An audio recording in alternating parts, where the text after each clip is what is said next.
Donc, bienvenue dans cette troisième partie du tutoriel dans Wi-Fi. Donc d'ailleurs, je ne vais pas oublier d'enregistrer mon modèle.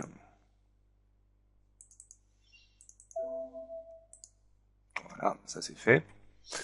Alors ensuite, nous allons donc découvrir, je vais passer en vue perspective, sélectionner ma première membrane, appuyer sur Z et venir lui ajouter un modificateur dont le nom est un peu à la mode en ce moment dans le monde entier, révolution. Le fait d'avoir mis le pivot au centre de ma géométrie, automatiquement il s'est bien positionné. Je vais lui demander de souder le noyau, de mettre 60 segments. Donc là, dans l'affichage de 3D Studio Max, je vais configurer pour ne pas voir les lignes par défaut, juste le délimiteur de sélection. Donc voilà ce que me donne mon révolution. Je vais mettre cet objet en gris foncé. Alors pour obtenir des couleurs personnalisées, il n'y a rien de plus simple. Je sélectionne une case des couleurs personnalisées. Donc dans cette boîte avec les traductions, on remarque que des fois les boutons ont un peu de mal à se positionner. C'est comme ça depuis un moment dans 3D Studio Max. Je vais donc ajouter une couleur personnalisée. Là, je peux chercher, hop, j'ai bien ma case de sélectionner. Donc là, je vais le mettre exprès un peu plus foncé. Ajouter couleur, que voici. Je fais OK. Mon objet a cette couleur dans l'écran, dans la scène. Je vais copier mon modificateur et venir l'appliquer dans un premier temps à la ligne contour. D'ailleurs, je vais déjà mettre en gris clair et lui coller le modificateur.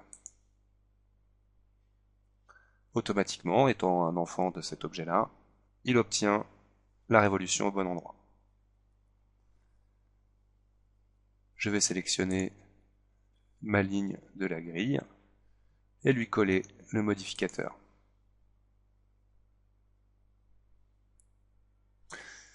La grille, on va la mettre noire pour le moment.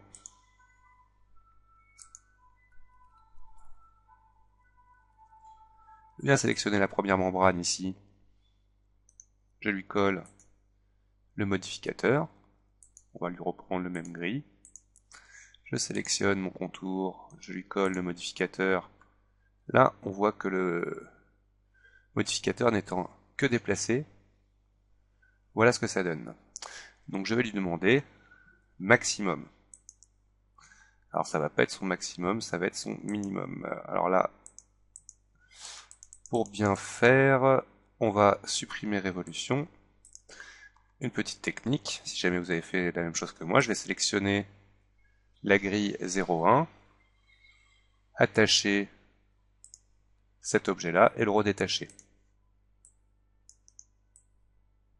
Donc sous objet segment, je m'assure bien d'avoir repris les bons segments. Détacher. Contour 001 pour garder la même nomenclature de 3D Studio Max. Donc lui, de toute façon, on peut lui coller directement son modificateur et le mettre en noir. Je resélectionne donc mon contour, coller, et je le mets en gris clair. Donc ça n'était bien évidemment, comme j'ai déplacé l'objet, son pivot s'est déplacé avec, et voilà le résultat que ça donnait. Alors, je m'assure maintenant en sélectionnant la partie inférieure avec rotation. Je vais tourner de 90 degrés grâce à la bascule d'accrochage à l'angle. Et là on constate que cet objet donc lui n'est pas lié, donc je prends bien le contour que je vais donc lier à la membrane. Voilà, par exemple je peux prendre maintenant du coup contrôle les deux membranes, rotation et bien choisir le pivot d'origine de chaque objet et faire ma rotation de 90.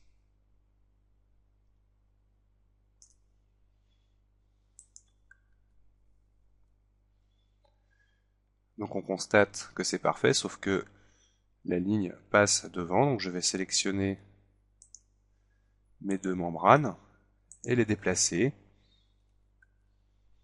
en Y. Alors a priori de 2 cm, c'était l'épaisseur que j'avais donnée il me semble à ça.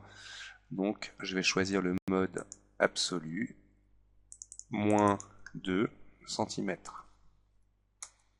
Ah non, c'est moins 1. Donc là je les redéplace de 1. Toc. Et là il se colle au bon endroit. On va lui mettre moins virgule 1 pour qu'il y ait un léger décalage entre le plateau et l'enceinte.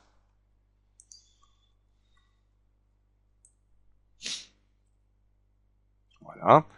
Alors pour matérialiser maintenant cette chose-là, je ne vais demander d'afficher que les formes. Donc mes membranes ne sont plus affichées étant donné qu'elles ont un modificateur les rendant géométriques. Je vais sélectionner le rectangle, par exemple, lui mettre clic droit, convertir en spline éditable. Ce qui me permettra d'attacher les deux cercles.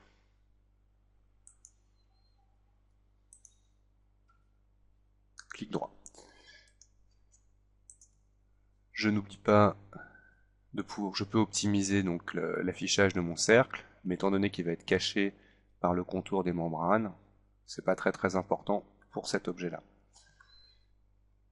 Et donc, je vais mettre juste un modificateur édité poly par-dessus ce cercle, qui va m'en donner une forme. Alors attention, s'il y a un problème à ce stade-là, qu'est-ce que j'ai fait de traviole? Non. C'est étonnant. Ah oui, bien évidemment. J'ai demandé de masquer les géométries, donc je ne le vois pas. Et bien évidemment, il est ici. Et je vais le mettre en blanc.